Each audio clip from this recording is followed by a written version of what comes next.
Jaw pen के लिए Botox लगवा सकते हैं क्या? हाँ, ऐसा होता है?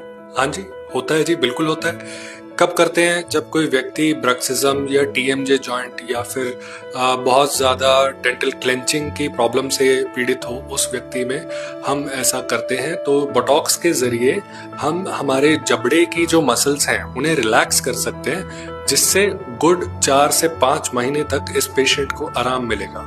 तो बोटॉक्स सिर्फ एक कॉस्मेटिक प्रोडक्ट नहीं, एक थेरेपेटिक प्रोडक्ट भी है। So you can consult your dermatologist, your surgeon, your even a dentist for these issues if you're suffering from TMJ pain or bruxism. Thank you.